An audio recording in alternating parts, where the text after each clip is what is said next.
Okay, so good morning, everybody. Today we are going to start the last chapter of the course, the chapter 5, dealing with the Black-Scholes model. So with respect to the chapter 4, what we are going to do today, okay, so remind that in the chapter 4, I start with a financial market with two financial assets, the non-risky one, okay, with a deterministic dynamic, and the risky one, okay? And I have introduced in the chapter 4 some notion related to financial market in continuous time that are the absence of arbitrage opportunities, okay, or the fact that the market is complete or not.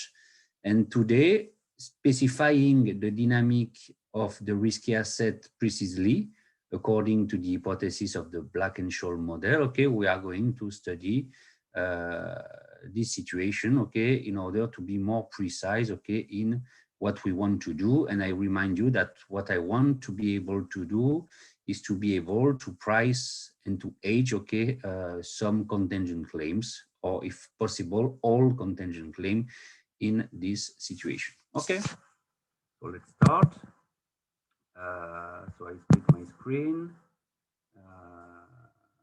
Okay.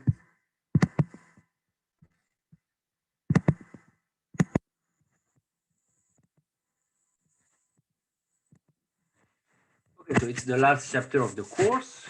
Okay. And what I have to precise to start with, okay, is first of all, okay, what is missing to have a concrete model, that is the dynamic of the risky asset. So let me remind the following. So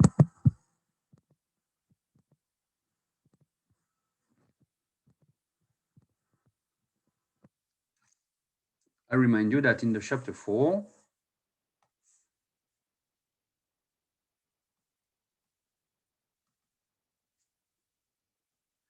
I have supposed to have, okay, two risky assets, okay? So a non-risky asset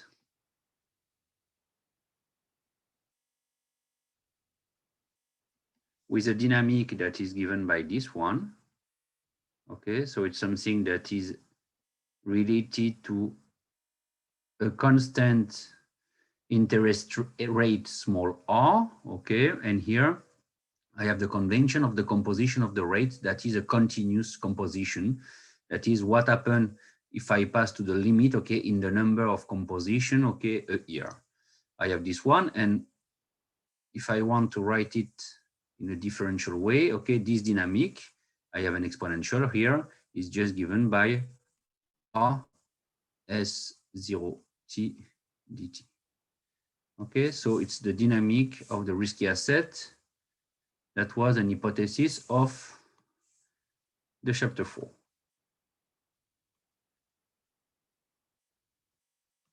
For the risky asset, okay, in the chapter 4, I have done a very large hypothesis that is just, okay, the dynamic of the risky asset is given by a continuous, or in fact, an Ito process, okay? And here in the chapter 5, we are going to precise what will be this Ito process. And for this Ito process, okay, I suppose, okay, that the dynamic of the risky asset is given by the following stochastic differential equation. We have already seen together, that is the Black-Scholes, okay, stochastic differential equation. And I remind you here that my BT here is just a Brownian motion on omega AP. It's important to have this in mind because, okay, we are going to change at one time, okay, the probability. So P here is my historical probability.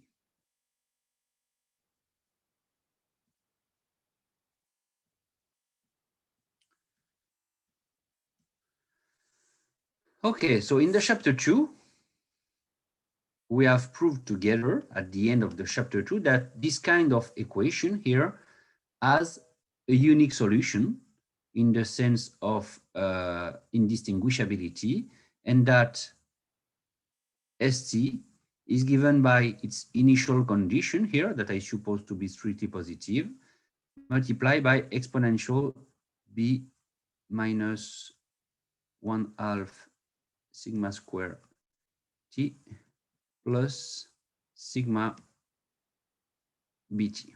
Okay? And I suppose x0 to be strictly positive. Okay, so x0 is my initial condition, okay? And in fact, my dynamic depends on two parameters that I will have to fix later on, okay? A parameter here that is called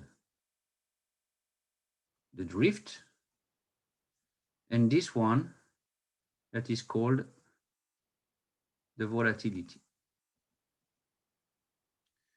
So the drift is what we say as the tendency, okay, of the dynamic, okay, and the volatility, the parameter related to, in fact, to randomness. Okay, let me explain a little, okay, this fact. So for sigma, it's not complicated because you see that in this expression here, there is only one source of randomness, okay, that is this one, BT, okay, is a random variable here. And it's the only random variable in this expression, okay?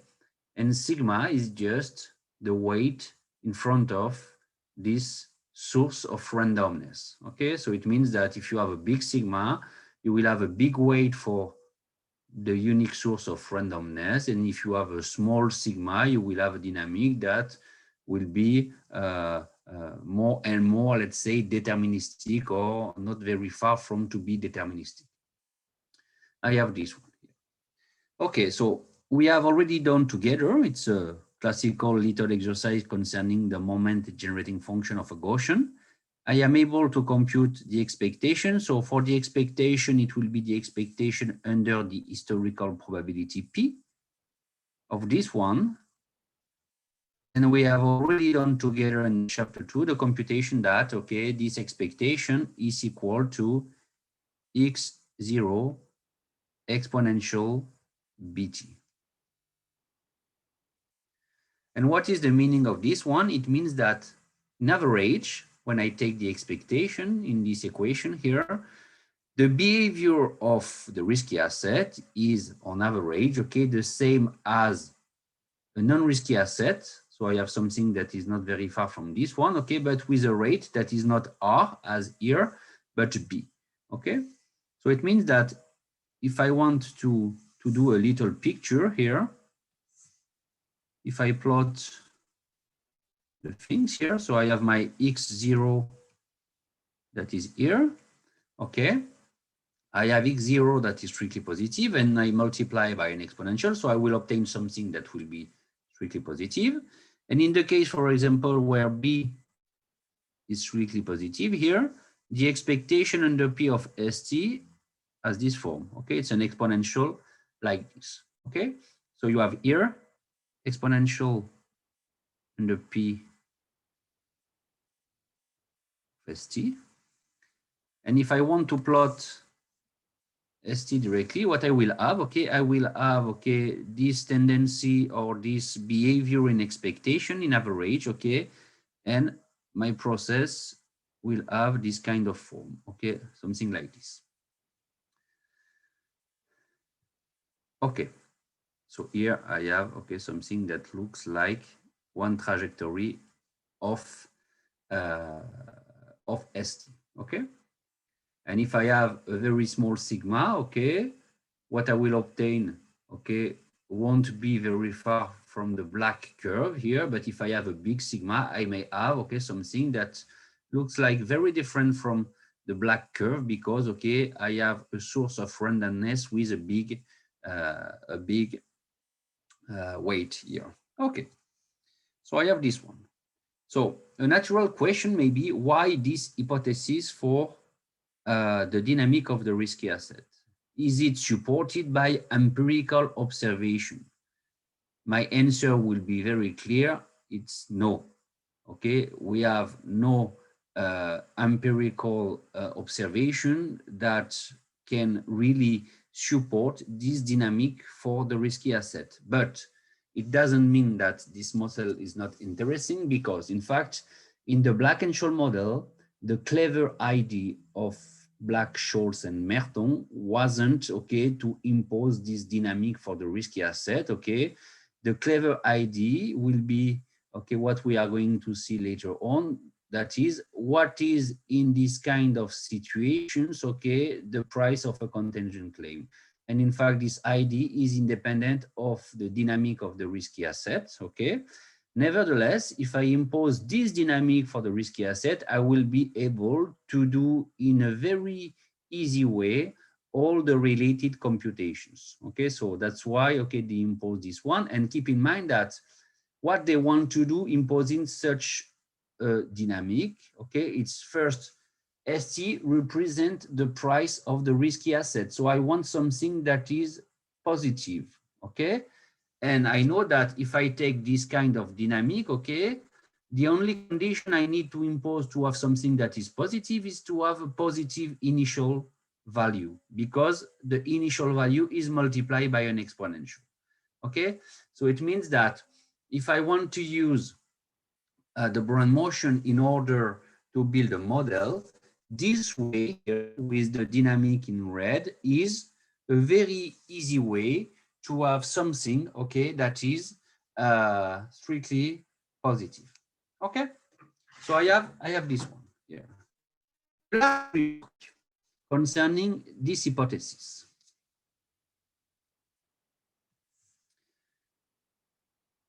In the chapter 4, I have said to you that the information filtration we are going to work with is the filtration that is generated by the risky asset, because the non-risky one is supposed here to be deterministic. So in fact, here, the information filtration is given by what I have denoted in previous chapter, Ft of S, okay?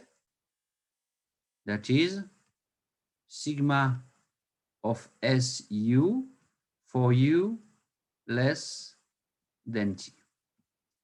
But what happened in this situation? Here, I see that ST is a function of BT. And what is more, because I can invert this relation here, BT is also a function of ST.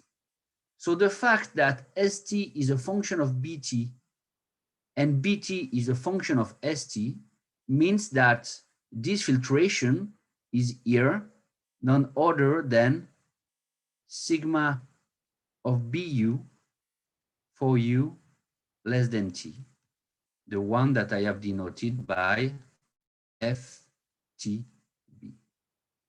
Okay, so in this framework, okay, the information filtration is simply the one of the Brownian motion on the historical probability space, okay? And I repeat that why I have this equality, because SU measurable is equivalent to BU measurable, okay? So I have this equality here, okay? So the information filtration we are going to work with is the one generated by the risky asset, but it will be, in our situation, simply the one of the Brownian motion. And it's something that is really important here, in particular because in the chapter 3, we have proved a representation theorem concerning square integrable martingale with respect to the Brownian filtration.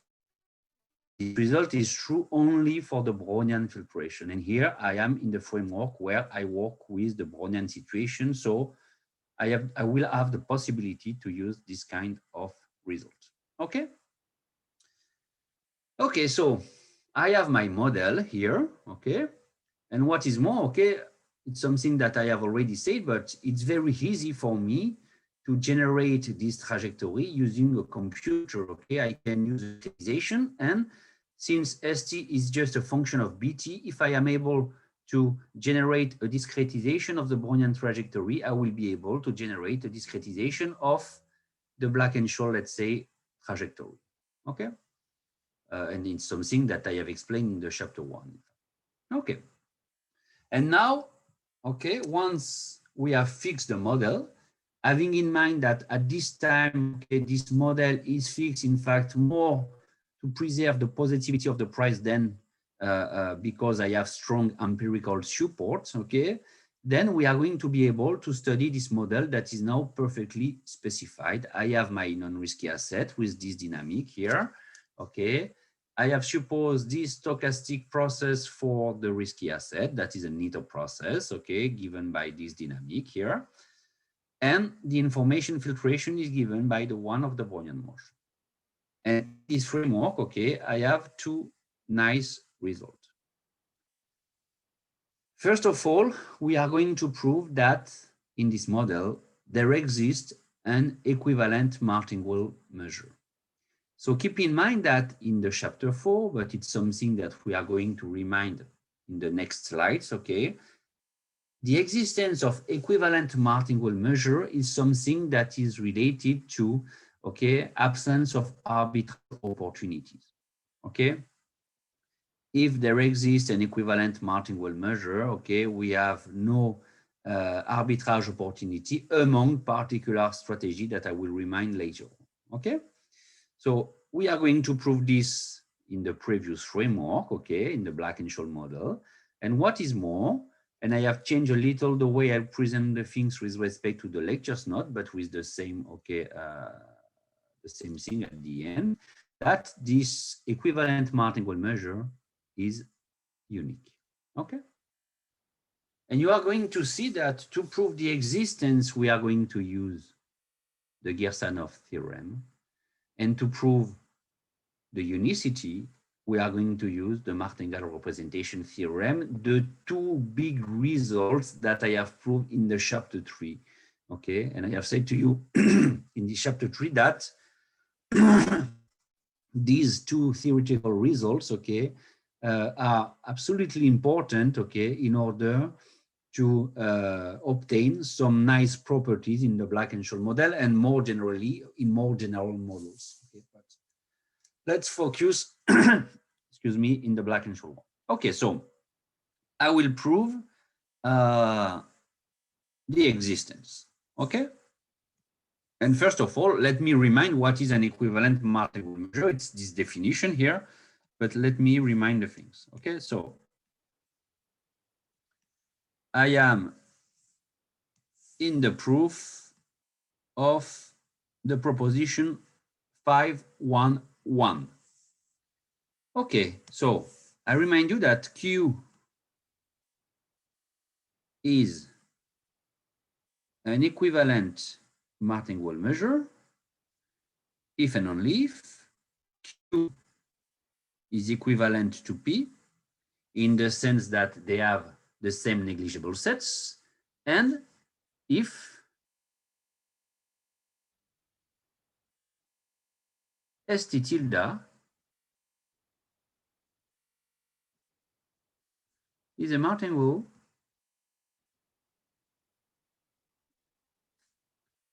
under Q.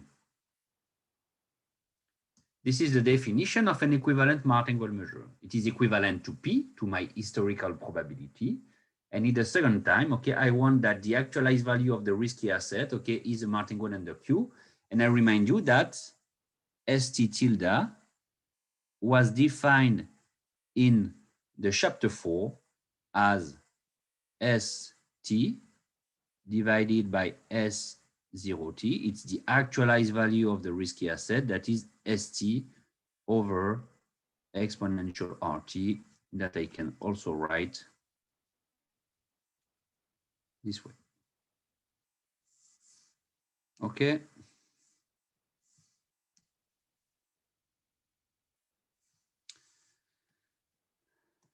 So I have this. So I want to prove the proposition 511, that is to prove the existence of such an equivalent martingale measure. Once I have the definition here. Okay.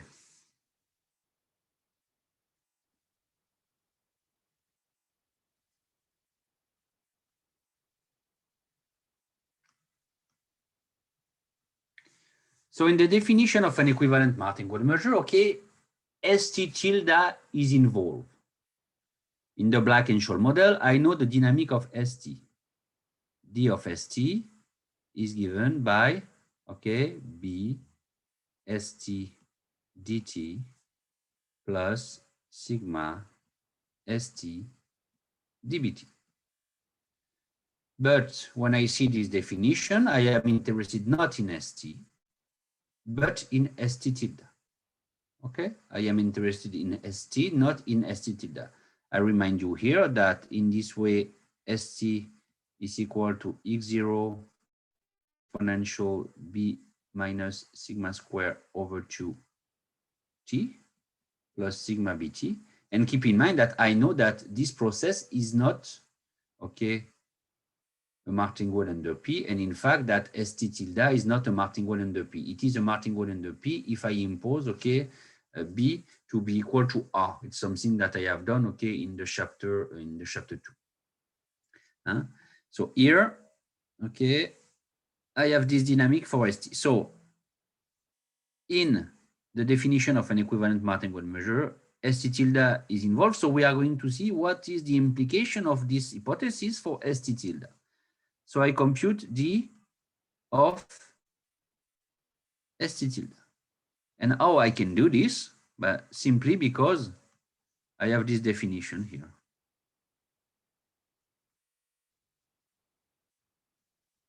Okay, I can write ST tilde as a product.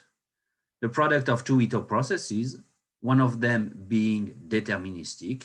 And so I can apply the integration by part formula for Ito processes. So integration by part formula for Ito processes, okay? And what I obtain this way, but in this situation, I can write the things this way. It is ST d of exponential minus RT plus exponential minus RT d of ST. So here, it's the classical integration by part formula we have for, okay, classical analysis. But in general, we have an extra term for Ito processes. But here, I don't have, in fact, an extra term because this process is deterministic. And remind that here, in general, I have a term in dt, where here I have the term in front of dBt in the Ito decomposition of ST, and here the term in front of dBt in the Ito decomposition of this deterministic part. So here I have 0. Okay, it's a computation I have already done. So let's do the job, because but here I am able to compute this one. It's minus R ST exponential minus RT dt. It's just the differential of this one. I use the derivative of the exponential.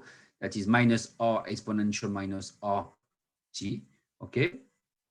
Plus exponential minus RT multiplied by dst, but dst is given by this dynamic here in the Black-Scholes model.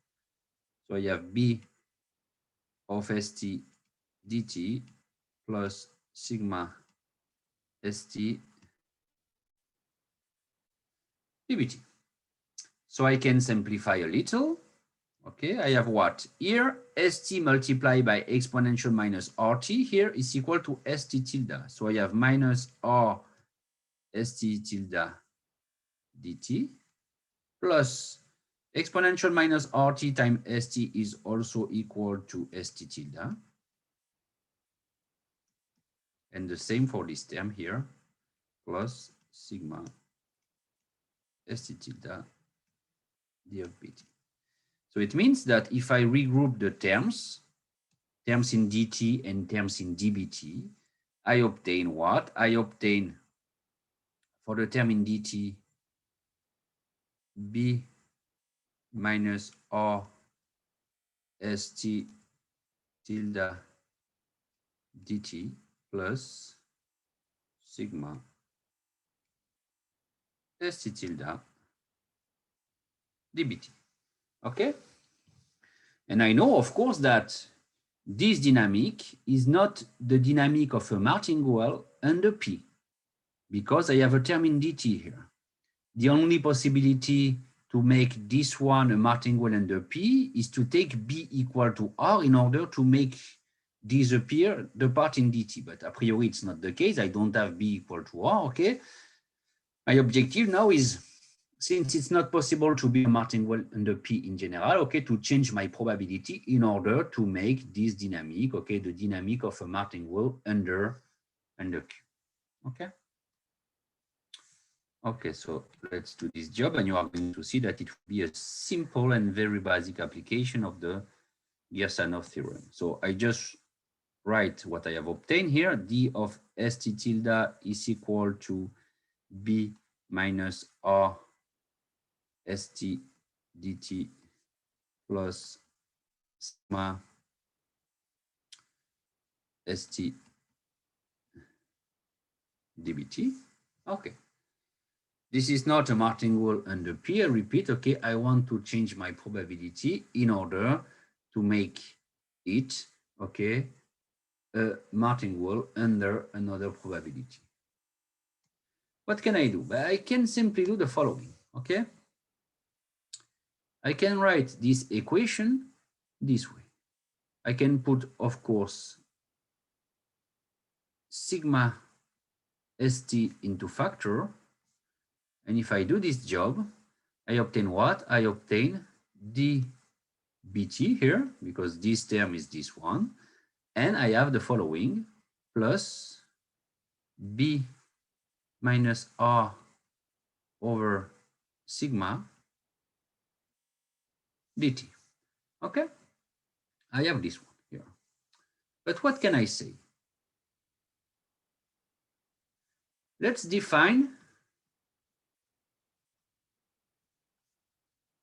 Wt that is equal to Bt plus B minus R over sigma times T. And let's denote this term as theta. What we know from the chapter 3, we know that Wt is not a Brownian motion anymore, because in particular, its expectation is not 0. So Wt is not a Brownian motion anymore under P, but from the Girsanov theorem,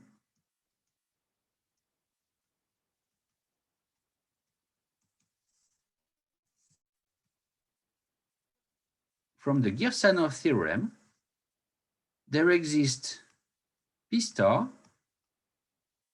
equivalent to P. And in fact, I have exactly what is the expression of the Radon-Nikodym density of P star with respect to P. I know that D of P star over dP is equal to exponential minus theta bt, okay, minus theta square t over 2, okay. I have this one from the Girsanov theorem, but whatever, I don't need this one at this time here. But there exists a P star equivalent to P such that Wt is a Brownian motion under, not under P, but under P star here. But what happened in this situation, if I rewrite this, excuse me, I have done a little mistake here. It's ST tilde here, and I have ST tilde here, change nothing. Okay, so if I write using this stochastic differential equation, I have D of ST tilde that is equal to what? Sigma ST tilde D Wt. Okay, I have this one with Wt that is a Brownian motion under P star. And so I can deduce two things. I can deduce the explicit form of ST tilde in terms of Wt. I have ST tilde that is equal to, in fact, here x0 exponential, okay, of what? Sigma, excuse me, sigma Wt minus sigma squared T over 2. Okay, from the Ito formula, it's a computation I have done in the chapter 2. and I have reminded at the beginning of this session. So ST tilde is equal to this expression. And I know from what I have done in the chapter 1 that if I have, okay, this transform of the Brownian motion, I know that it is a martingale. So W is a Brownian motion under P star. This transform of the Brownian motion W will be a martingale under P star. Okay, so ST tilde, martingale under P star. And it closed the proof of the proposition 511 because I have proved, in fact, very basically, okay, changing my probability in order to make appear a new Brownian motion, that is W, the shifted, okay, new Brownian motion, to obtain for ST tilde a new probability P star, making P, ST tilde, excuse me, an equivalent martingale measure. Okay? So I have this one. So let me do some comment here.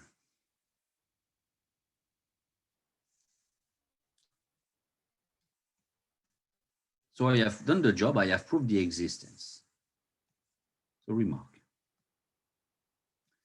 We have seen together, it's what I have proved previously, that D of ST tilde is equal to sigma ST tilde dWt, where W is a Brownian motion under P star given by the Gersonov theorem. Okay, so from this one, I can find D of ST. How I can do this? Well, it's exactly what I have done previously, because D of ST is equal to what? D of ST tilde multiplied by exponential RT.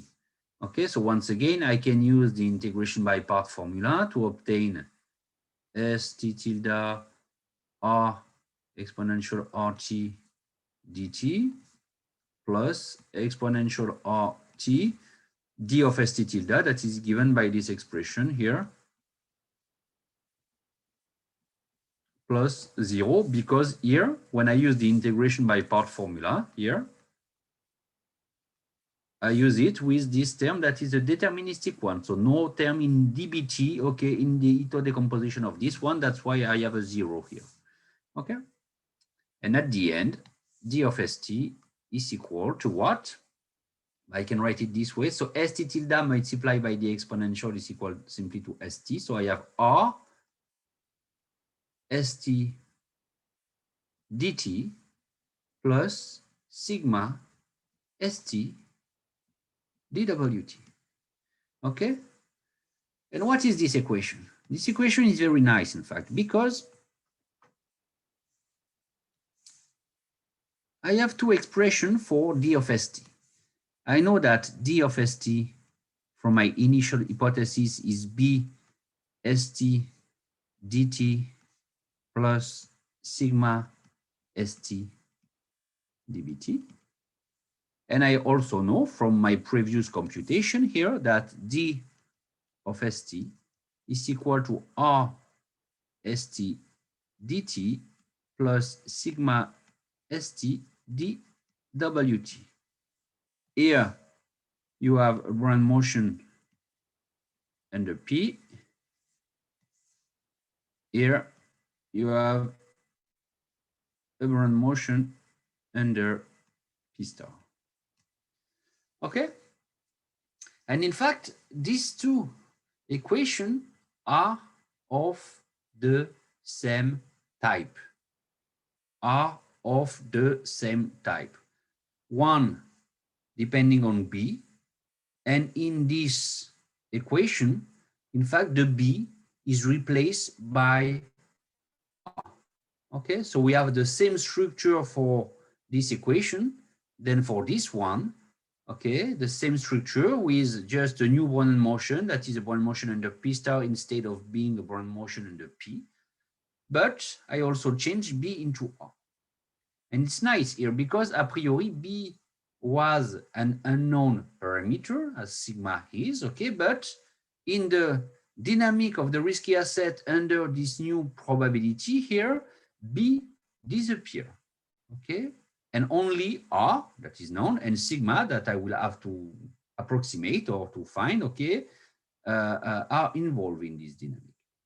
What is more, okay, from a computation I have already done, I know that if I compute the expectation under P star, the new probability of ST, okay, from a computation I have already done several times, and in particular at the beginning of this session, I obtain for this one x0 exponential RT.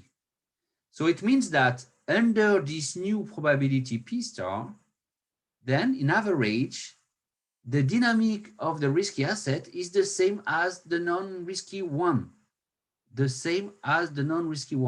And it's why sometimes in the literature, you call an equivalent martingale measure a risk-neutral probability. Why it is called a risk-neutral probability? Because when I change my probability, in average, I make my risky asset just the non-risky one, because it is, okay, here in this dynamics, here you have exactly the exponential of RT as in the definition of the non-risky asset, okay? So it's just a justification of risk-neutral hypothesis.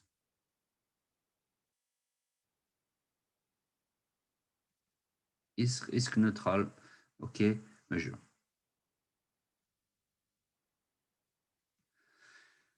Okay, so I repeat that the dynamic under P and under P star in this situation are of the same type. I have a Black-Scholes equation, let's say. The only thing that is changing is that B, the drift, is replaced by R, okay? And in expectation, under this new probability, this equivalent martingale measure, the behavior of the risky asset is the same as the behavior of the non-risky one, okay? So I have this one. A last remark before to do the proof of the other proposition. Concerning, okay, a last remark concerning the information filtration here. So keep in mind that my information filtration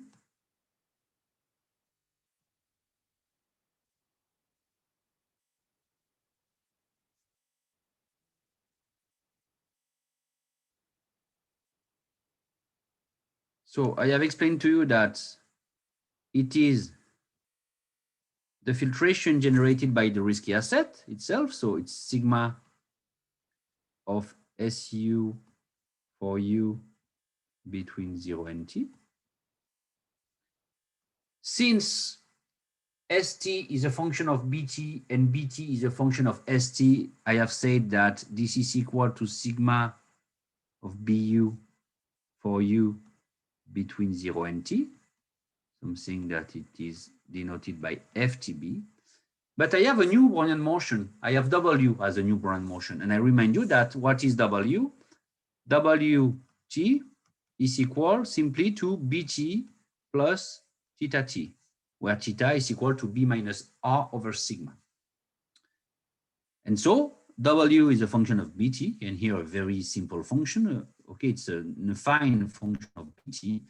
And BT is so a function of WT. So once again, I can say that this sigma algebra here is none other than sigma of WU for U between 0 and T.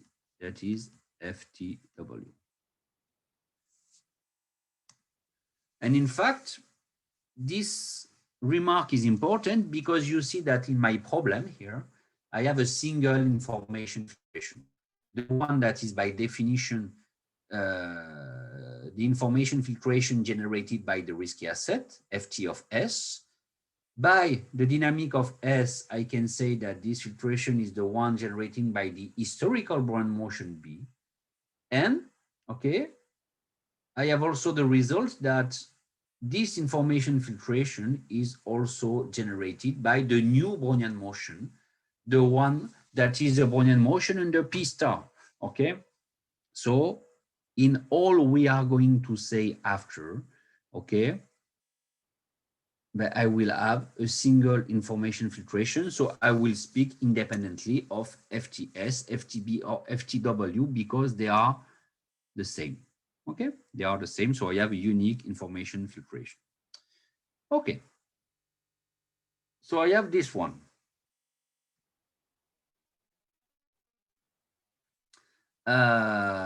Okay. So we'll try to do this.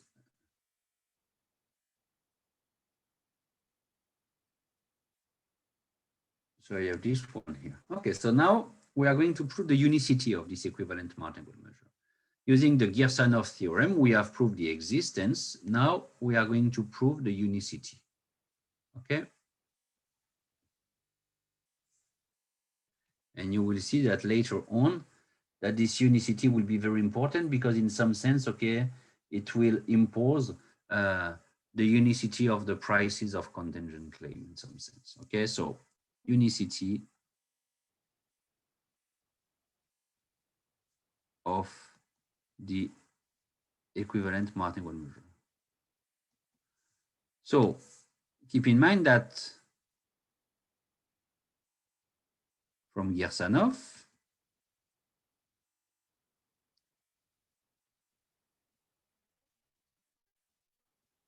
I know that there exists at least one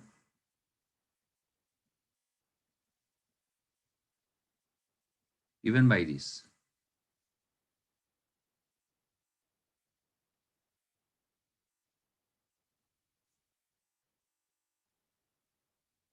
It's what I have said previously. Okay, so let's prove the unicity. So we are going to consider, let Q be an equivalent martingale measure. Okay, let Q be an equivalent martingale measure. And if I want to prove the unicity, we are going to prove that Q is in fact this one. I don't have the choice. Okay, Q is necessarily the one given by the Girsanov theorem. Okay, so we are going to prove this, to prove that Q, an arbitrary equivalent martingale measure, is necessarily equal to the one given by the Girsanov theorem. Okay, so I have an equivalent martingale measure. Okay, so it implies that Q is equivalent to P and that ST tilde is a martingale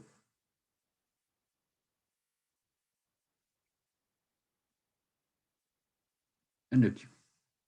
Okay, so if Q is equivalent to P by the Radon-Nikodym theorem, I can write that dQ over dP is equal to L capital T.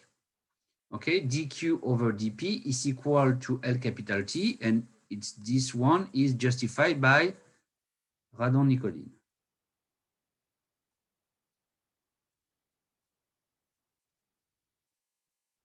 And what is more, since these two probabilities are equivalent, okay, I know that this density has to be strictly positive, Q or P almost surely.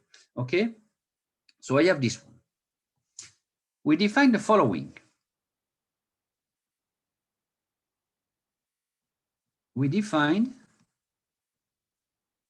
LT that is just equal to the expectation under P of L capital T given Ft. Okay?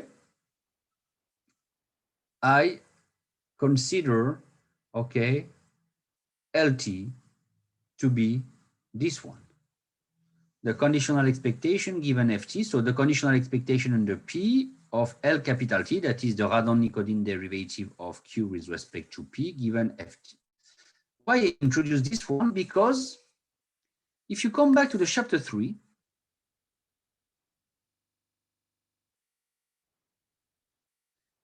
and have a look on the proof of Girsanov,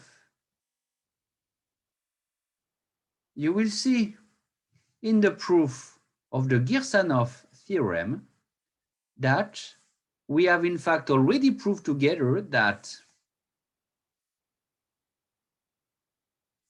I write it in green, that ST tilde is a martingale under P, under Q, excuse me, if and only if LT ST is a martingale under P.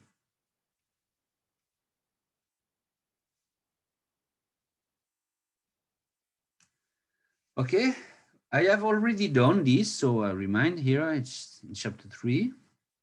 It's a lemma I have proved in the chapter 3. In the case included in the proof of the Girsanov theorem, that if L capital T is the Radon-Nikodym derivative of Q with respect to P, okay, it is possible to characterize the Q martingale in terms of the P martingales up to this process. That is the conditional expectation of L capital T given Ft under P.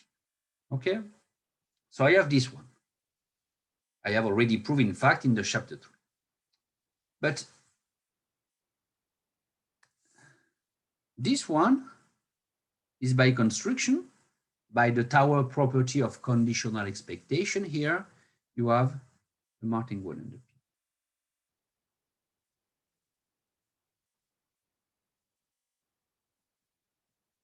And when I denote by Ft here, it is the Ft given generated by the risky asset, or the information generated by the Brownian motion B, or the information generated by the Brownian motion W. And here I can take B, even if the three are completely equal here. Okay, so let's finish this proof now. Okay, so it's the main idea, and now it's just a computation. Okay, so what I have that LT is a martingale with respect to FTB. So I can use by the martingale representation theorem. There exists a phi belonging to L2 prog of omega times 0 capital T, let's say P here, such that d of LT is equal to phi of T dBT.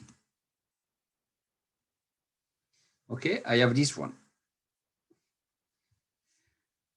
And we are going just to modify slightly. So it's just the martingale representation theorem. That is, okay, when I am a martingale with respect to the Brownian filtration, okay, up to integrability condition, then I am necessarily a stochastic integral with respect to a process that is in L2 prog. So if we define psi of T equal to phi of T over LT, why not? I have the right to do this because LT is strictly positive here. Keep in mind that I start from a probability that is equal here with a density equal to L capital T, probability that's equivalent to P. So L capital T is strictly positive, and so, okay, excuse me, I will have to reorder, but I will do it at the end. Okay, so I have this one. Okay, So I can write with my notation here, using this notation, this one as d of LT is equal to LT psi of T d of BT. Okay? So I have this. So if Q is an equivalent martingale model, according to what I have proved previously, so ST tilde is a martingale under Q, and so LT ST is a martingale under P. So I know from what I have written here that, okay, LT ST, excuse me, it's LT. So if ST tilde is a martingale under Q, it implies that LT ST tilde is a martingale under P. Okay, so I use this result here. LT ST tilde is a martingale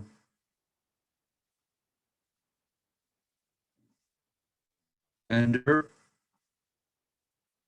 P. So let's compute D of LT ST tilde.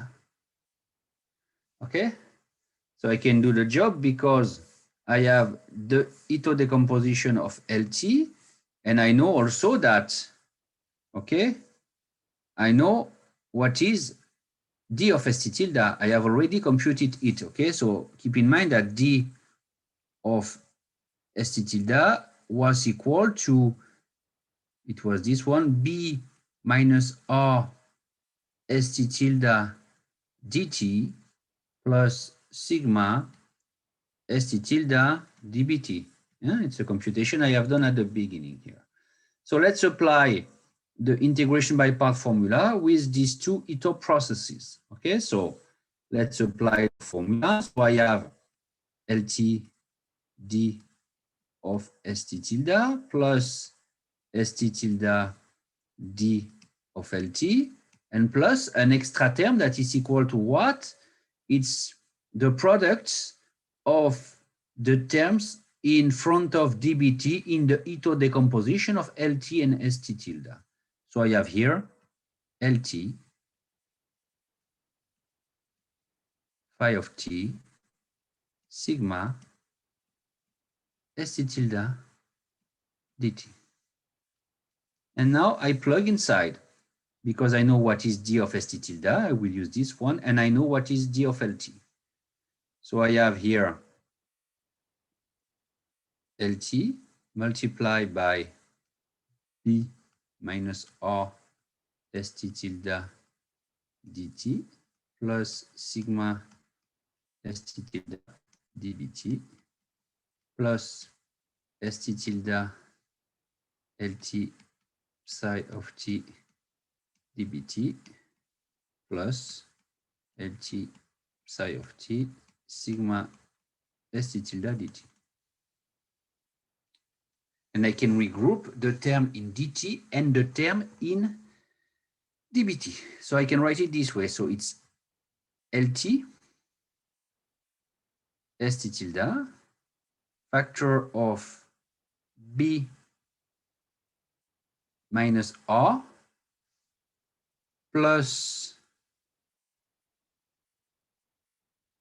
sigma psi of T dt. So I have the term in dt here, regrouping here this part and this part here to obtain this term.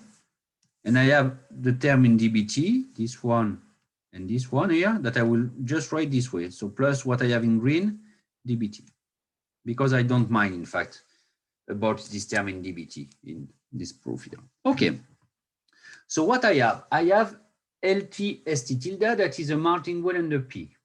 Okay, I have this. LT ST tilde is a martingale under P. And what I know that I have the precise Ito decomposition of LT ST tilde. But I know from the chapter 2 that if you have an Ito process, okay, here in the strong sense, if you have an Ito process that is a martingale, it implies that the part in dt is equal to 0. This one is a martingale under P. I have this ito decomposition.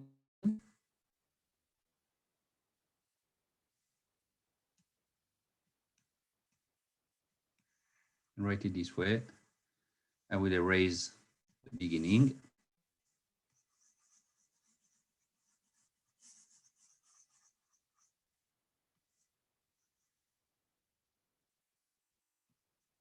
I repeat, I have this process that is a martingale. I have this ito decomposition.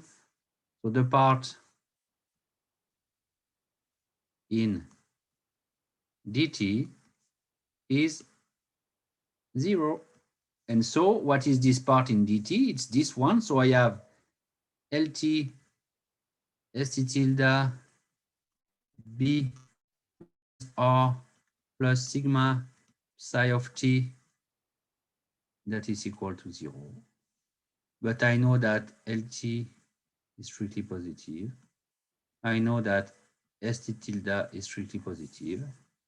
It implies that psi of t is equal to what? Okay, it's equal to minus B minus R over sigma. And keep in mind that the psi is the term involved in, not here, it's not here, it's here. Psi of t is the term that is involved in the dynamic of LT here. And so I can write that d of LT is simply equal to minus B minus R over sigma LT dBT. But it's finished because it's something that we have already know in the chapter 3. It implies that if I have this one, I have what I called an exponential martingale, and that LT is equal to exponential minus theta bt minus theta square t over 2. And so Q is equal to P star necessary. Okay. So using this proof, I have proved that if I have an equivalent martingale measure, okay, then it is necessarily the one given by the Girsanov theorem. Okay, so the idea is to use the Radon-Nikodym derivative of Q with respect to P to make the link between the hypothesis ST tilde is a martingale under Q and something under P, that is in fact LT ST tilde is a martingale also under P. Using the integration by part, I compute d of LT ST tilde. And since this is a martingale under P, the part in dt has to be equal to 0. If the part in dt is equal to 0, as a direct consequence, LT is equal to what I want. Okay, the one, okay, so here, okay, if I write just, if I have a small t here, it's a small t that I need to have here, okay, small t. Okay, so I have this one.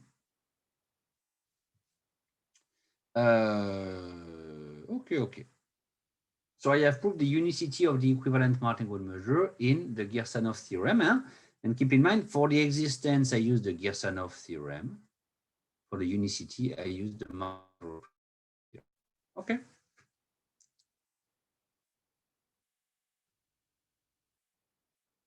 Okay, so let's continue. So let me remind you, okay, a definition we have introduced in the chapter 4, that is the definition of a financial strategy. Okay, the definition of a financial strategy we have seen together. Okay,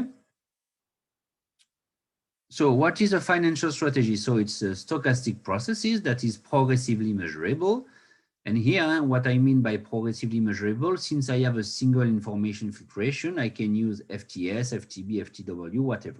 Okay, so it's a stochastic process with values in R2 such that, okay, the integrals written on the slide here are well defined, okay? And if I do this, I can associate to any financial strategy a financial portfolio containing at any date theta 0t unities of non-risky asset and theta t unities of risky asset.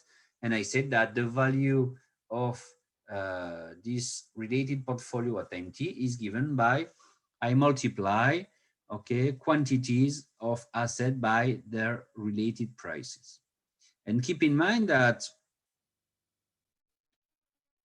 this definition is okay if I do several hypotheses that I have called, okay, the market is without frictions, okay, meaning that I can do the trading in continuous time.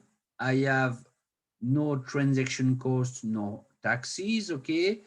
I can lend and borrow cash, okay, at the rate small r in this market. I can short sell the risky asset as I want. I suppose that the assets are infinitely divisible, meaning that I can buy or sell any quantity of assets, okay? And in this way, that's why the vector representing the quantities of my asset in my portfolio can be first negative because short sell is allowed for the second one and that I can borrow cash, okay, for the first. And the fact that I am infinitely divisible means that I don't take values in Z, but in R, okay? So that's why this process has values in R square, okay? Each component has a value in R. And what is more, this relation here just illustrate the fact that I have no transaction cost nor fact, in the sense that my value is just the quantities multiplied by the prices. But I just want to focus on the technical hypothesis here. That is this one. I want this integral to be well defined, okay? And a priori, I have said to you in the chapter 4 that you have understood why I need this. Because, okay, when I want to define what is a self-finance strategy, these integrals are involved. So I want them to be well defined, okay? But if I don't do a precise hypothesis on the dynamics of the assets, okay, it's not possible for me to express this condition in a better way. But here it's possible. Why it's possible? Because of this. So keep in mind that the integral between 0 and capital T of theta 0t d of S0t in my present situation here, since I have imposed a particular condition for the risky asset, is this one. So I can write it as R exponential RT dt. Okay, it's because S0t is equal to exponential RT. Okay, I have this. In a second way, the integral between 0 and capital T of theta t d of st is equal to what? It's the integral between 0 and capital T theta t b of st dt plus the integral between 0 and capital T of theta t sigma st dbt. Okay, so if I want these two integrals to be well defined, in fact, I need these three integrals. So these two Riemann integral and this stochastic integral to be well defined. And I said the following.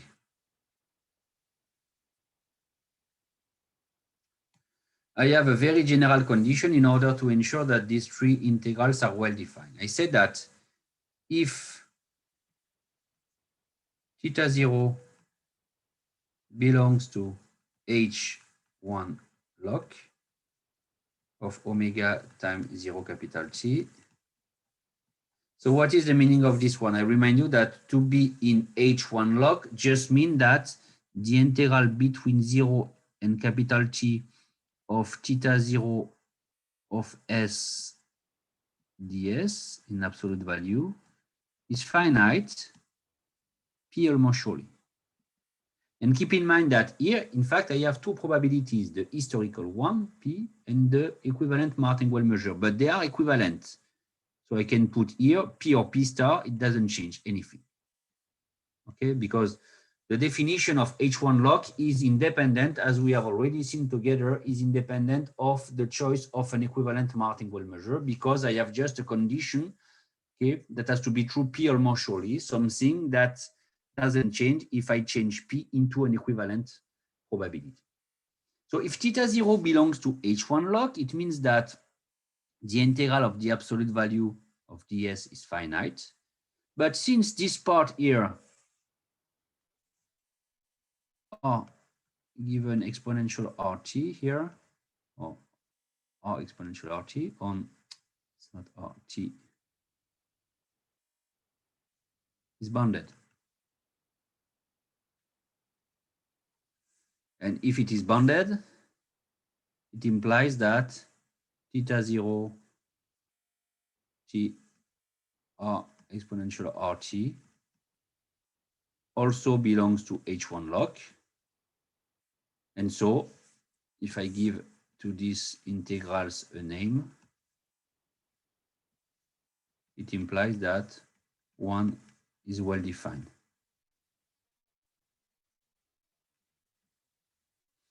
And in the same way, if theta of t belongs to H2 log, I can prove exactly in the same way, because this part is continuous, so bounded in any compact set, and this part is continuous, so bounded in any compact set, that if theta of t belongs to H2 log, then 2 and 3 are well defined. And why this is nice here? Because a priori, in the chapter 4, when I have defined a financial strategy this way, I have said that I have this technical hypothesis, okay, for this integral to be well defined, okay, that is an integrability condition, but I were not able to, but to be more precise, okay, on the condition on theta 0 and theta t to make this hypothesis fulfilled. Okay, I just say that in the case of the Black-Scholes model, okay, I have two very nice conditions in order to allow these integrals to be well defined. Just if you take a theta 0 in H1 log, then this Riemann integral is well defined, as we have seen in the chapter 2. Okay, and if I take theta 2 in H2 log, okay, but both of these one, okay, the Riemann one here, and also the stochastic one, because you know that for the stochastic integral, okay, the biggest set on which it is defined is H2 log, okay, what I have seen at the end of the chapter 2. And I see that if I take for theta someone in H2 log, then this one, this product is also in H2 log, okay, because I multiply by something that is continuous. And so all these integrals, the two Riemann one and the stochastic one, are in H2 log, implying that I have two very nice conditions in the case of the Black-Scholes model to ensure that I am a financial strategy in the sense of the chapter 4. Okay, it's not a mysterious integrability condition, these ones, okay, but just something that is related to the integrability of theta 0 and theta t themselves. Okay, so it was just a little remark on this slide, okay, to make the link with what I have done in the chapter 4 in the definition of a financial strategy and what I can say in the case of the Black-Scholes model. In the case of the Black-Scholes model, I can be a little bit more precise, okay, concerning under which condition these integrals are well defined. Okay, and it's what I have written in red, okay, in this slide. Okay, So now we are going to introduce some definitions, if I remind. So you have this one, okay. So I have this. So it's exactly what I say here, okay. It's my remark I have done previously, okay.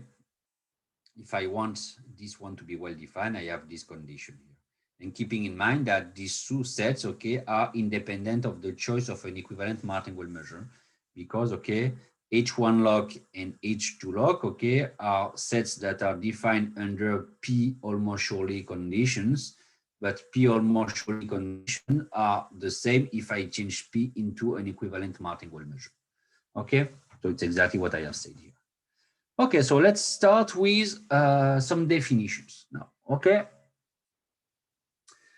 In the Black-Scholes models, a financial strategy is said to be P star admissible, so P star being the unique equivalent martingale measure, if it is self-financed and if the actualized value of the associated portfolio is a square integrable and non-negative martingale under P star, okay?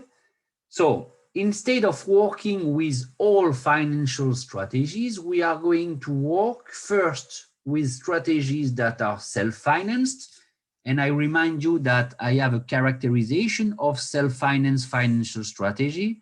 Okay, with my previous definition, I will be self-financed if D of VT is equal to theta 0 T ds0t plus theta t of st. And that's why I need these two integrals to be well defined, because if I want to define the self-finance condition, they have to. So this is the link with the previous slide. Okay, so it's the meaning of being self-financed here. And what is more, I want that the actualized value of the associated portfolio, that is VT tilde here, is square integrable and positive martingale under P star. So this is the definition of a P star admissible strategy in the case of the bracket model. Okay, so in the chapter 4, I have also introduced admissible strategies, but I have said to you that I was able in the chapter 4 to define, okay, this notion, but up to an integrability condition, okay? And here my integrability condition is the one that ensures that VT tilde is a square integrable martingale, okay? Under P star. Okay, so why not? And you are going to understand just after, okay, why I work with this kind of financial strategy. It's because, okay, it's something that we have already seen in the chapter 4, and I can already say is that you will see that among P star admissible financial strategies, okay, I have no arbitrage opportunities.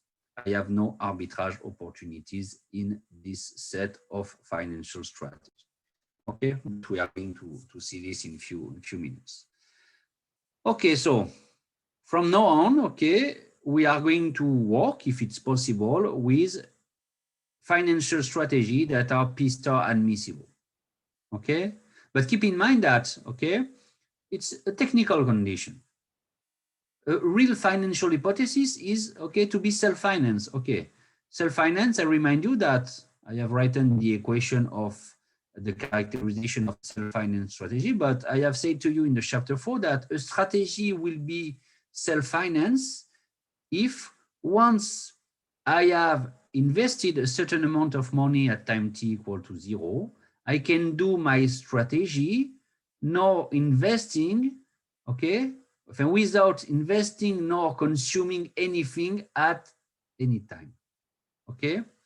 I have the right to readjust my portfolio at any time in the case of a self-finance strategy, but I don't have the right to consume nor to invest more. It means that starting from an initial amount of money, I can do my strategy, okay, as I want, okay, without injecting nor consuming more money. And it's the set of strategy we are going to work with in the following.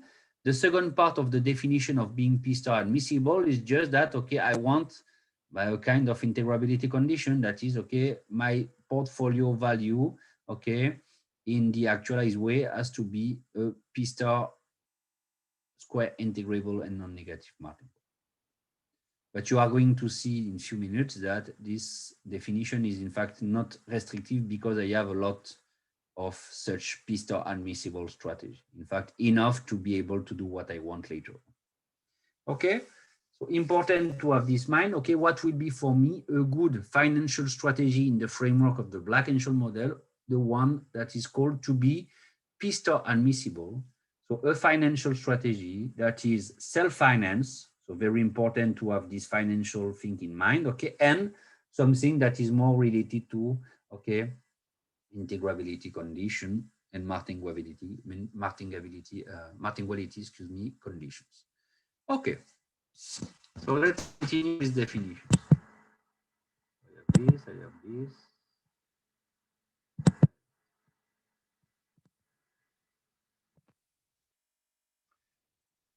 Okay, in fact, here I continue with a definition that I have already introduced in the chapter 4, but I just adapt a little, okay, in my framework.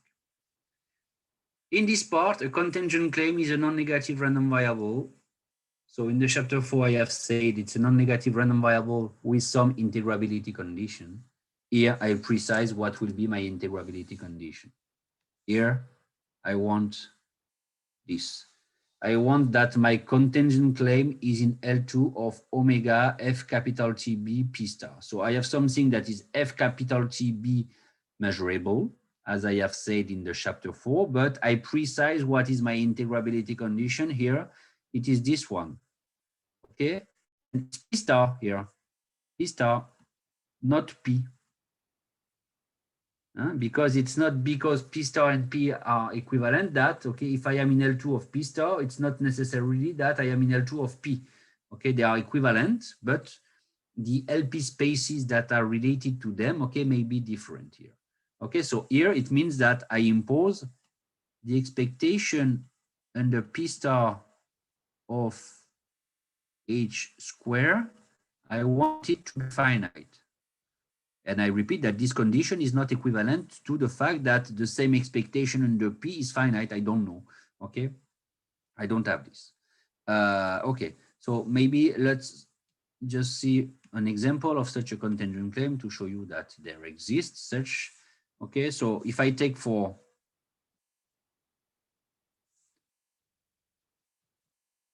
H the following.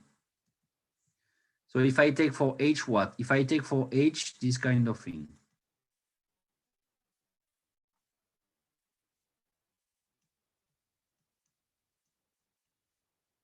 I have contingent claims here.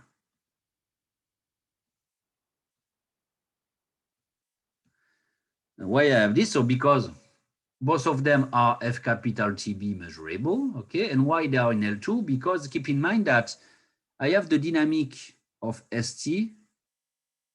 I have D of ST that is equal to R ST dt plus sigma ST dWt, where here I have a ground motion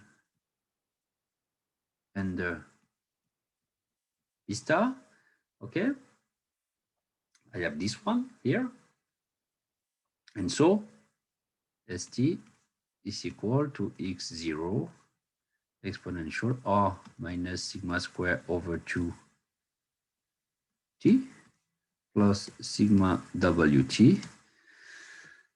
And when I compute the expectation of the square of these quantities, what I have, in fact, I have the expectation of the square of something that is the exponential of a Gaussian random variable.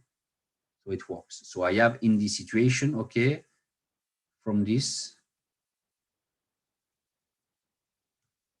the expectation under P star of S capital T minus K plus square is finite, and the expectation under P star of the other is also finite, because here, I repeat, you have here the N0T under P star. So you have the expectation of the square, let's say, of the expectation of a Gaussian, the exponential of a Gaussian, and we know that this expectation is finite because in the density of a Gaussian distribution, you have an exponential of minus x squared, okay, minus the polynomial of order 2. So if you compute the expectation of the exponential of a Gaussian, it is always finite here, this situation. Okay, so I have given to you two examples of contingent claims here, okay, that are related to payoffs or of put and call option in this situation, okay, but more generally, what I call the contingent claim is a non-negative random variable following the integrability condition that I have underlined in red, okay? Okay. Other definition. A contingent claim is said to be P star attainable if it is equal to the final value of a portfolio associated to a strategy that is P star admissible. Okay, so I repeat. A contingent claim is said to be P star attainable if it is equal to the final value of a portfolio associated to a strategy that is P star admissible. And I continue with the last definition, and after I will do a general comment. And we will say in the definition 5.2.4 that the financial market is P star complete if all contingent claims are P star attainable. Okay? So what is the meaning of these two definitions?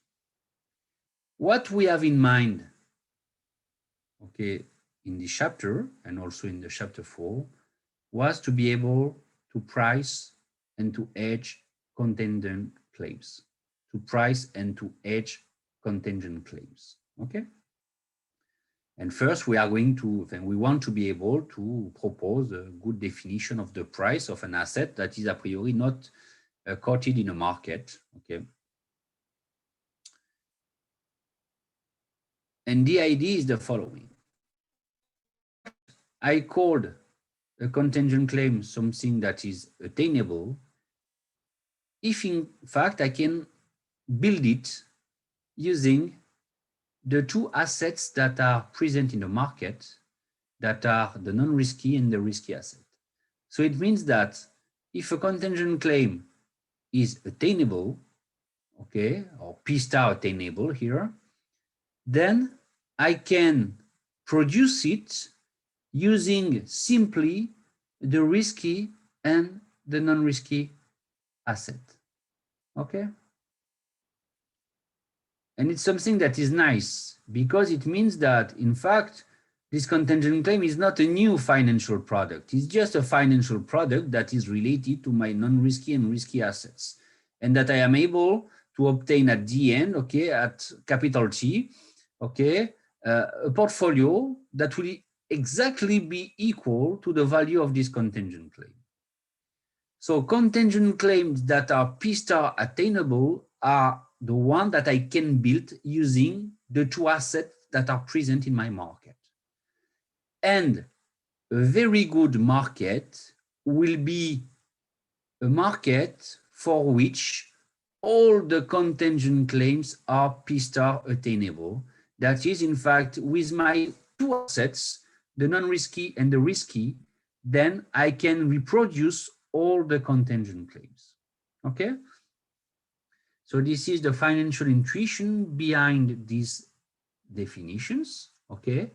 So contingent claims that are P star attainable are intuitively the one that I can build by myself using the two assets that I am able to trade on the market that are the non-risky and the risky one.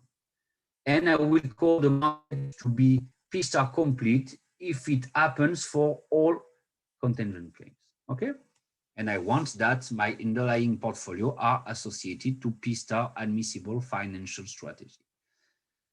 And what will be nice in this situation is that, okay, in the Black and Scholes model, we are going to prove that the market is P star complete. That is, all the contingent claims are P star attainable. All contingent claims are P star attainable in the Black and Scholes model.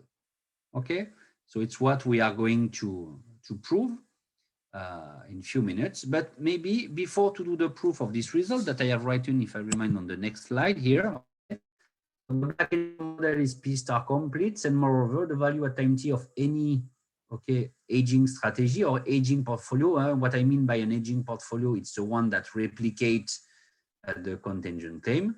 I have the value that is given by this expression here. Okay, so the Black and Scholes market is P star complete, and then it's a very nice property of the Black and Scholes model. But before to do the proof of this one, and I will come back on the proof of this theorem just after. Okay, let's continue with the financial interpretation of this result here. Okay, so I have this result. Okay, we know the following. It's something that I have already proved. Okay, but I will do the proof here because it's very short. There is no arbitrage opportunity among P star admissible financial strategy. Let me remind you that an arbitrage opportunity, okay, it's a strategy that is self-financed first, and that fulfill the following. V0 is equal to 0, P almost surely. So I start from 0. I never lose. And I have real opportunities of profit.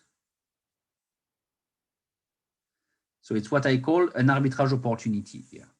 We have also seen together that to be an arbitrage opportunity, so in my definition, I have P, the historical probability, but if I replace P by any equivalent probability P star, it works. Okay, so in particular, if I replace in this definition of an arbitrage opportunity my historical probability by the unique equivalent martingale measure obtained by the Girsanov theorem, okay, the definition doesn't change. Okay, so I want to prove this proposition that is none other, I repeat, than the proposition 4.2.2 I have proved in the chapter 4, okay, for the Black and Scholes model. So I want to prove that such a strategy can't exist if I am P star admissible.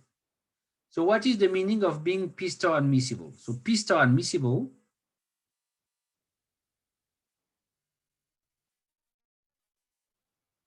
means first self-financed, and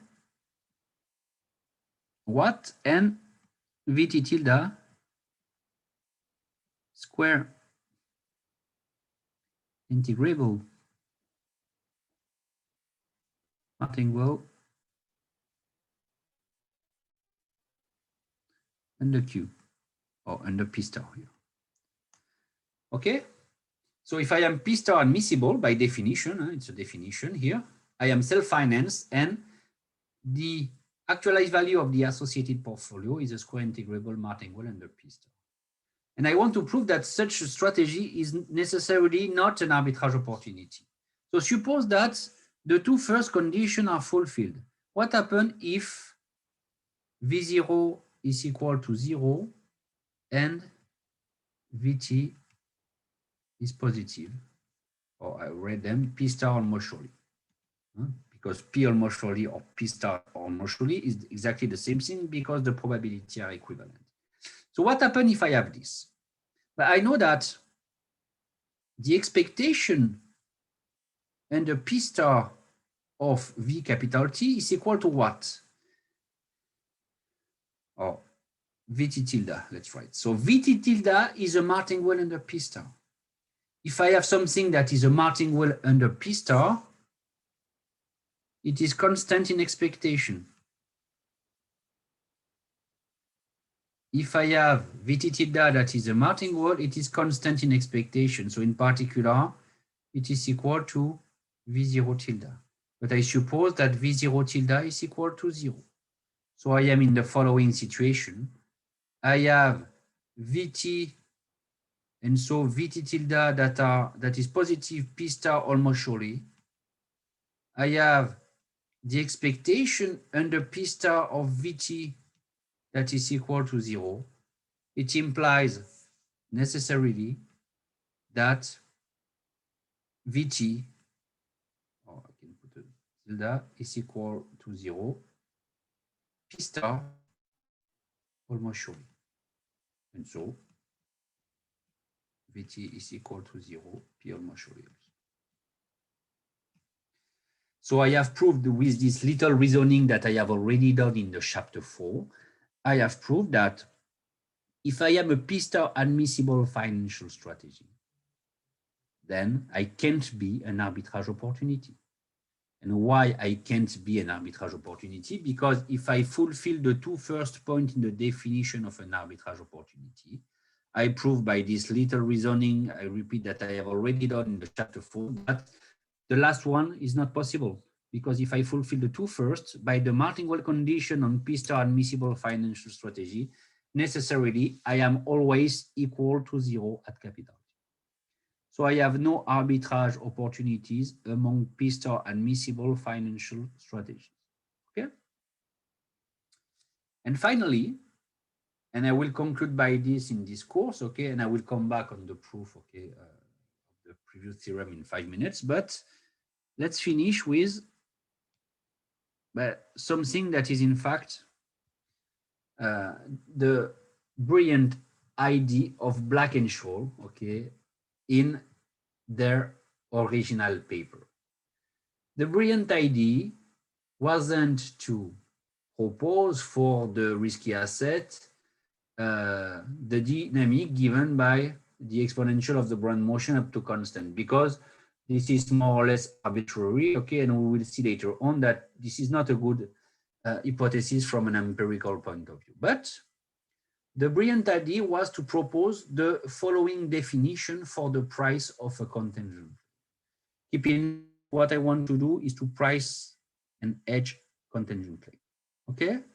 And the definition of the price of a contingent claim that is a priori not quoted in the market, okay, is the following one. So the price at time t of a contingent claim H is the value at time t of any hedging portfolio associated to an admissible strategy. Okay, so a P star admissible financial strategy. Such, okay, so the price process will be it is a martingale under P star. Okay, so what I will call as the price of a contingent claim will be the value at any time of any replication portfolio associated to a P star admissible financial strategy. Okay. So what I have with this definition? First, I can say that this definition is not ambiguous. So let me just modify to instead of unadmissible, here I write a P star admissible. Why this definition is without ambiguity? Because P star first is unique. There exists a unique equivalent martingale measure. P star is unique. So my definition doesn't depend on the choice of an equivalent martingale measure, because in the Black and Scholes model, the equivalent martingale measure is unique. Okay, so P star is unique, so the price doesn't depend on such a choice. Secondly, okay, a contingent claim H, okay, the price is the value at time t of any replication portfolio associated to strategy. Why I obtain something that is unique in this situation here? I can write it this way.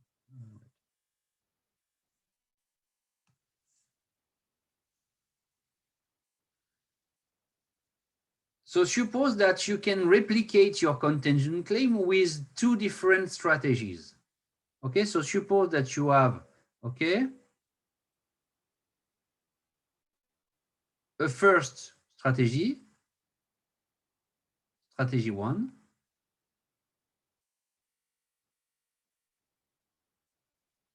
that is P star admissible,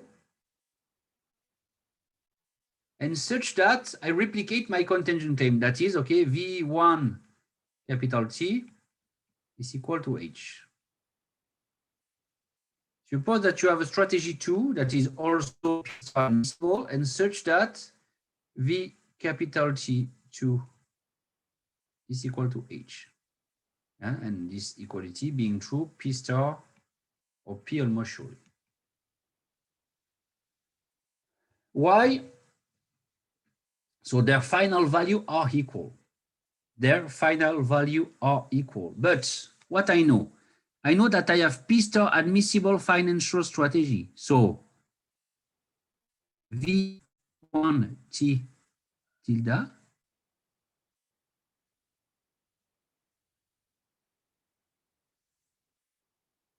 excuse me one second, I just make a little break.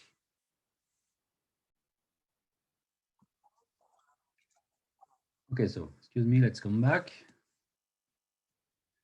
Okay, so V1 T tilde and V2 T tilde are P star martingale.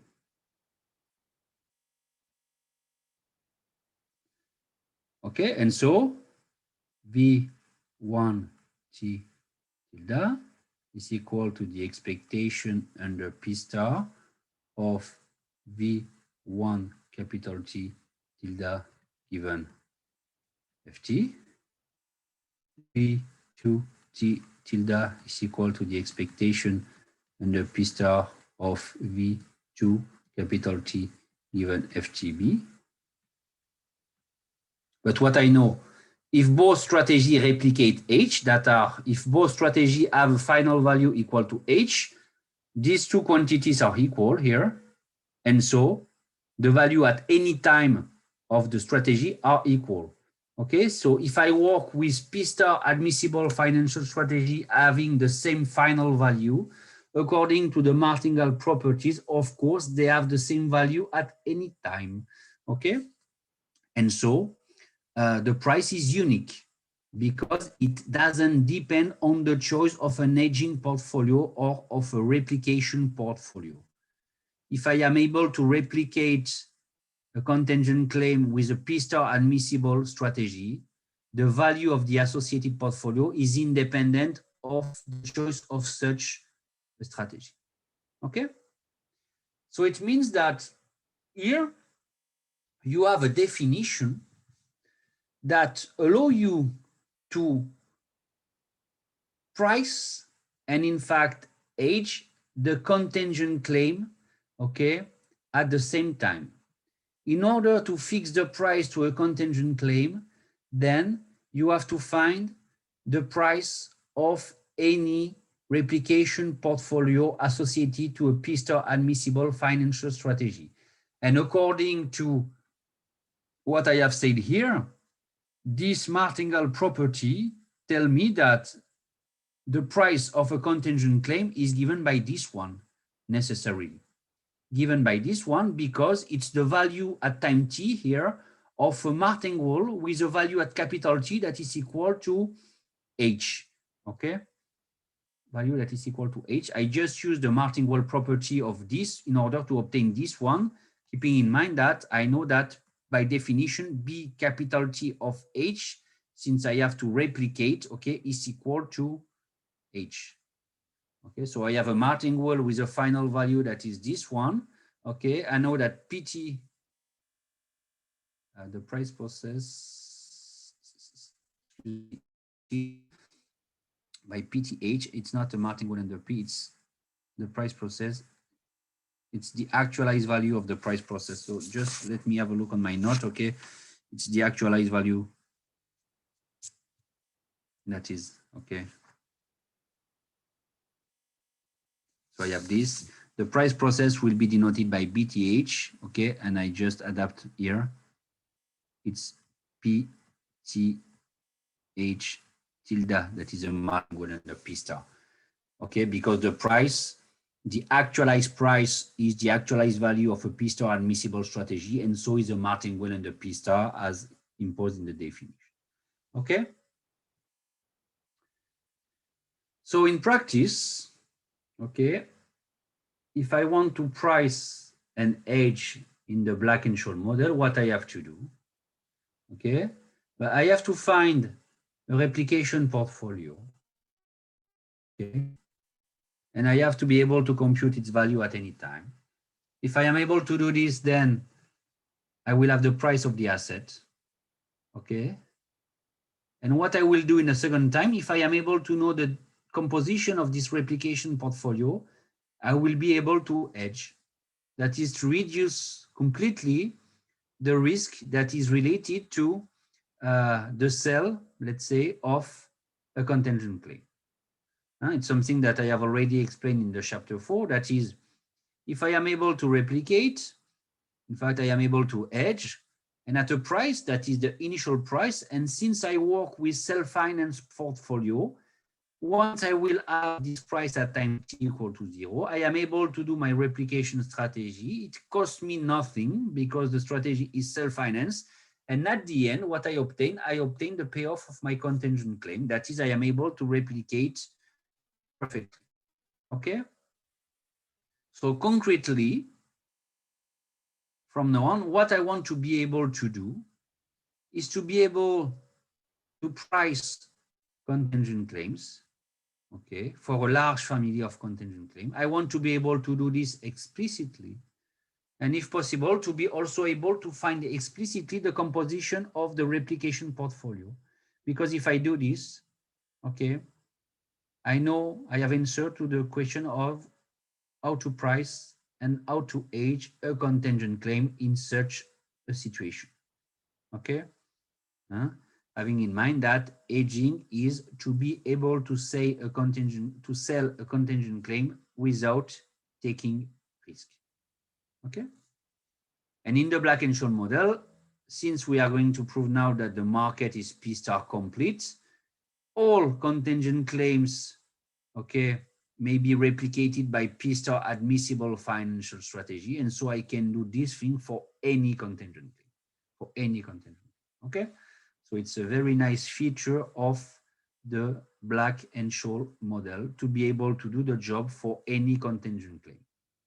Okay, so to conclude this session here, we are going to do the proof of the fact that the Black-Scholes market is complete, and you are going to see that it will be a consequence of the martingale representation theorem, in fact. And in the last session of the course, we are going to compute explicitly.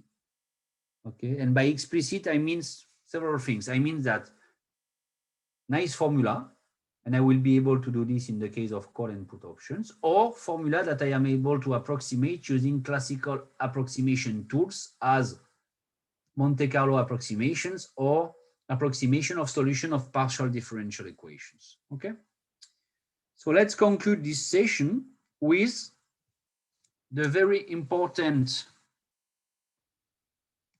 fact that the Black-Scholes model is P star complete, meaning that I can replicate any contingent claim with a P star admissible financial strategy. Okay. Okay, so we are going to do the job of this.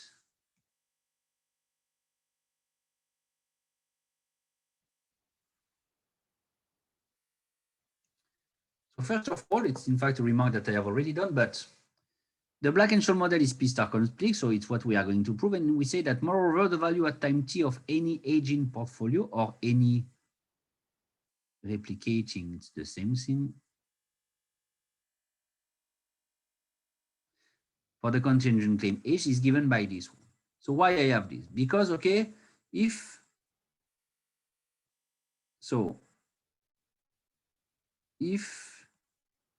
we replicate H with a P star admissible strategy. What I have, I remind you that I have V capital T that is equal to H, means that I replicate, my final value is equal to the contingent claim. Okay, and I know that V T tilde is a P star martingale.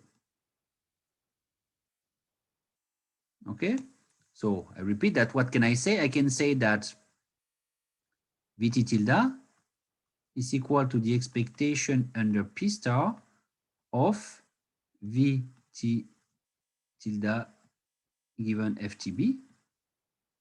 Okay, and now I just have to replace by the fact that this one by definition is equal to H exponential minus R capital T. This one is equal to Vt over exponential RT. And I deduce from these two that Vt is equal to the expectation under P star of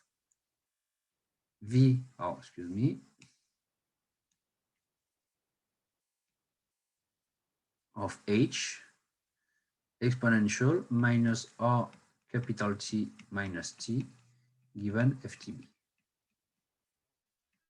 Implying that I have proved this part of the proposition of the theorem here, that is just a consequence of the fact that if I am replicating P star admissible strategy, my final value is H, and since my actualized value is a martingale and a P star, I have the value at any time using the martingale property, according to what I have written in red here. Okay, so the only thing it remains to prove is to prove that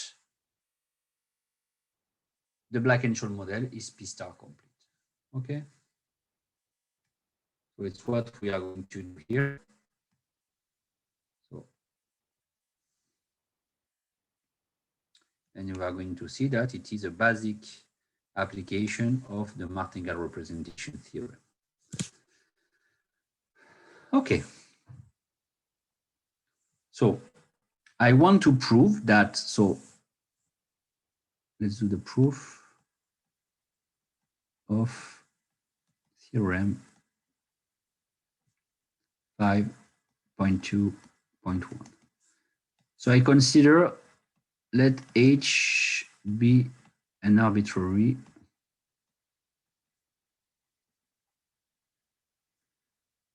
contingent claim.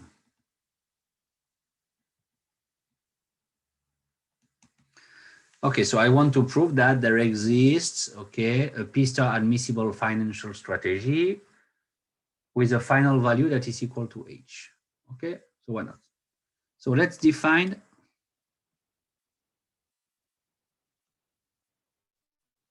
okay, MT that is equal to the expectation under P star of H exponential minus R capital T given FT. Okay, so what is this? In fact, this one, so if I replicate my contingent claim H, okay, my final value is H. So here you have the actualized final value of a replicating portfolio. But if my portfolio is P star admissible, I know that the actualized value is a martingale. And so what you have here, it's what I have said in my remark concerning this formula here. Here you have the actualized value of a replication portfolio that is P star admissible. Okay. If it exists, I have necessarily this one. But what can I say about this one? P star here is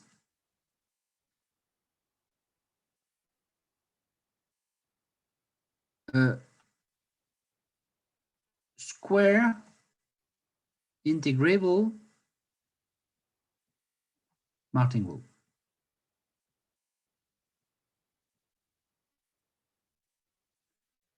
With respect to what? With respect to FTB.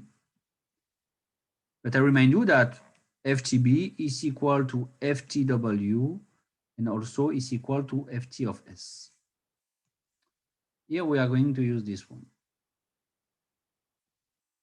because we work under P star and we know that W is a Brownian motion under P star.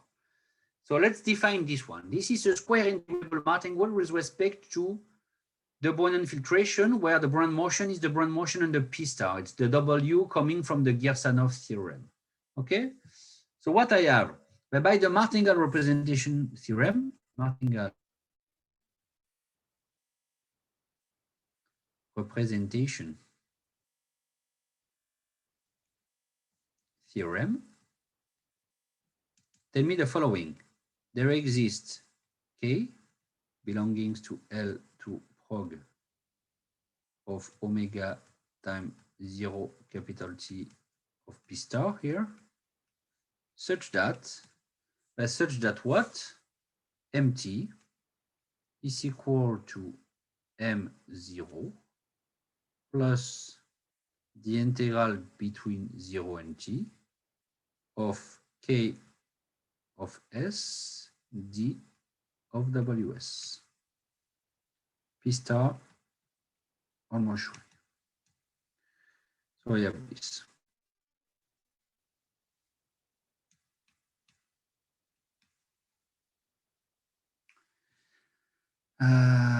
It's not what I want to do, what I have done. No, sorry about this. What I have done here, it's not what I want to have.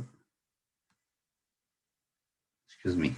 Once again, I made confusion concerning the things here. So I have this one, okay, then I have this one.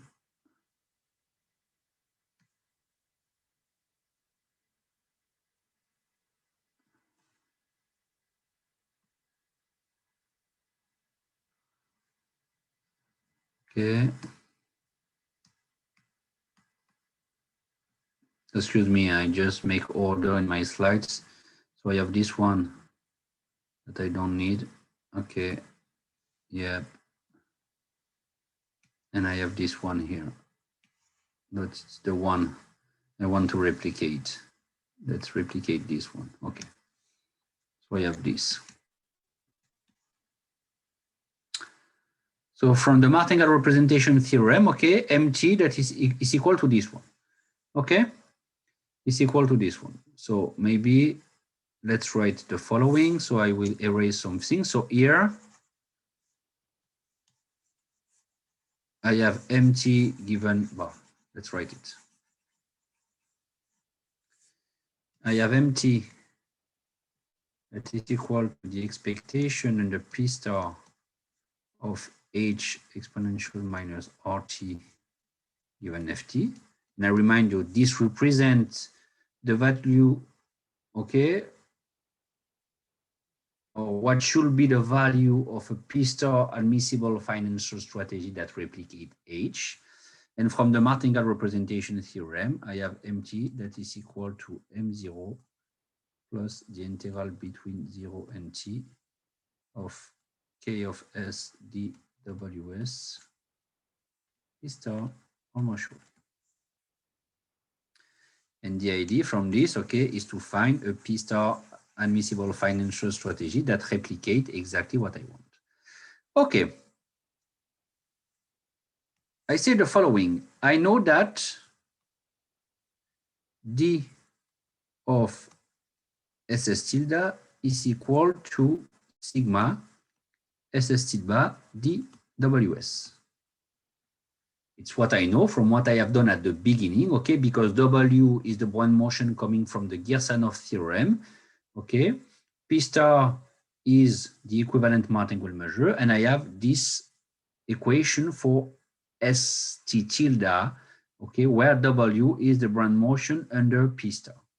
If I plug this expression into this one, I obtain that MT is equal to M0 plus the integral between 0 and t of what?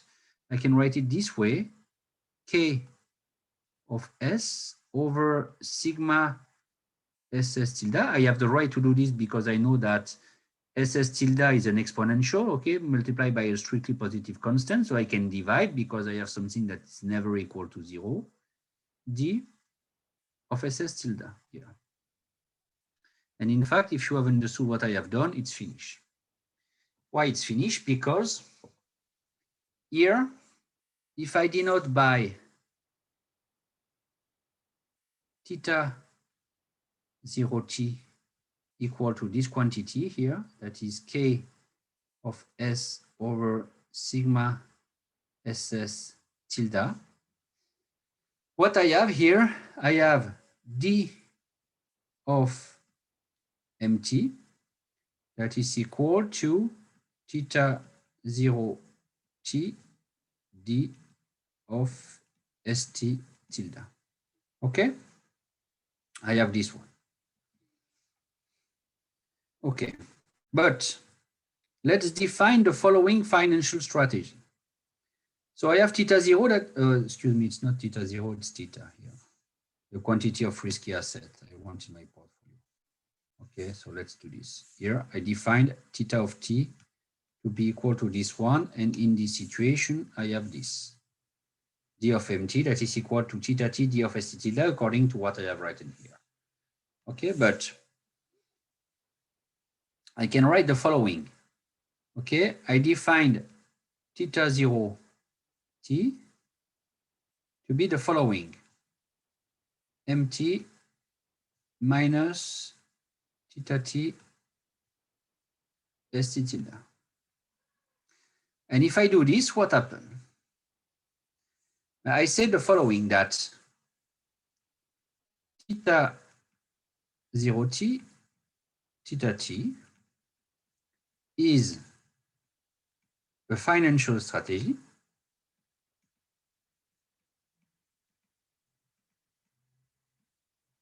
Okay, what is the associated value?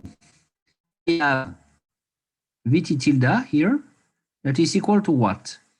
So Vt tilde is equal to theta 0t plus theta t st tilde. This is the definition of the actualized value of a financial strategy. Okay, so I have this one here. But what is this? According to what I have defined here, I obtain exactly MT. So the MT defined here is exactly the actualized value of my strategy theta 0t theta.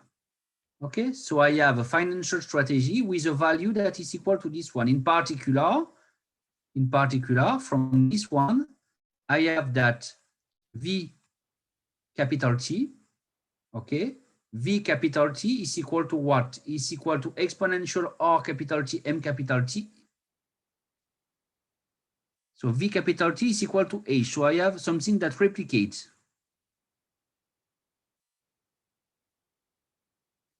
But what is more? What can I say about this strategy? I have D of Vt tilde that is equal to D of MT by construction, and so that is equal to D St tilde multiplied by theta t,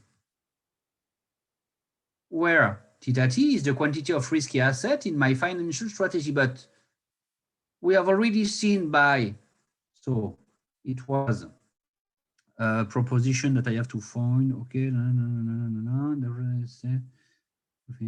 okay, so it's a proposition I have proved, in fact, in the chapter. Yes, it's proposition 4.2.1. Okay, that tell you that if the actualized value of a financial strategy fulfilled this one, then the strategy is self-financed.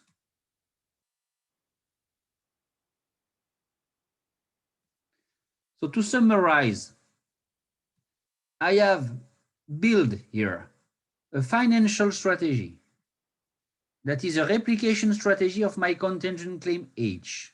Okay, a strategy that is also self-financed. And what is more, what can I say about Vt tilde? Vt tilde is equal to MT, so it's a square integrable martingale with respect to P star.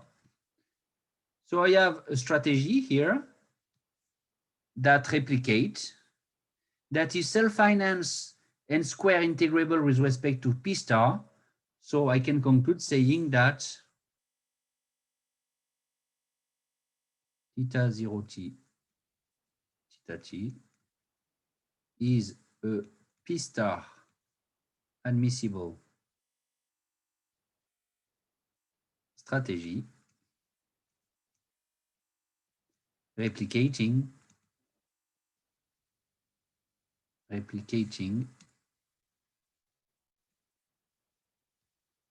H. And I have done the job. I have done the job because I have proved that for an arbitrary contingent claim, I am able, so for an arbitrary contingent claim H, I am able to build a financial strategy theta 0t, theta t this way, in order that this strategy is P star admissible and replicate my contingent claim. H being arbitrary, I have proved that the Black-Scholes model is P star complete because I can replicate any contingent claim using a P star admissible financial strategy. Okay, and the idea was the following. Okay, so I suppose that such a strategy exists.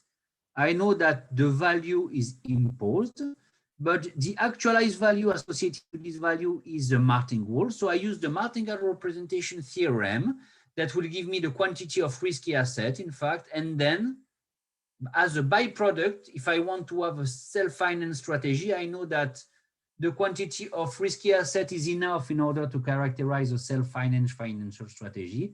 And so I have my quantity of non-risky assets, and I check that all the things are fulfilled in this situation. Okay? So I will close this lecture by summarizing what we have done. Then, okay, I have precise explicitly what is the dynamic of the risky asset in the Black-Scholes model. And then we have studied the properties of this model. We have proved that there exists an equivalent martingale measure from the Girsanov theorem that is unique from the martingale representation theorem. Okay? In a second step, I have proved that the Black-Scholes model is P star complete in the sense that I can replicate any contingent claim by a P star admissible financial strategy. And what is nice with this property is that I can define this way without ambiguity the notion of price in the Black-Scholes model. First, because I know that among P star admissible financial strategy, I have no arbitrage opportunities, from which I can deduce that the notion of price defined this way, that is, the price at time t of a contingent claim H is the value at time t of any replication portfolio associated to a P star admissible strategy. This is well defined because such a strategy exists because the market is complete, and is unique because I have no arbitrage opportunities among P star admissible financial strategy. And the fact that the price take the value in red here is just from the fact that the actualized value of the price is a martingale and the P star. Okay, so what will be the objective of the end of the course is to make this general result a little bit more explicit, in the sense that at this stage, okay, I said, okay, I am able to price and to hedge perfectly in the Black-Scholes model, okay, a contingent claim, but this perfectly means that I am able to do this in a theoretical way, because the price and the composition of my replication portfolio at this stage are not concrete. And at the end of this chapter that I will do in the next session, we are going to see that in large family of situations, we are going to be able to be more precise in the composition of the replication portfolio, and so in the value of the price. Okay? So see you for the next session. That will be the last session of the year concerning the course.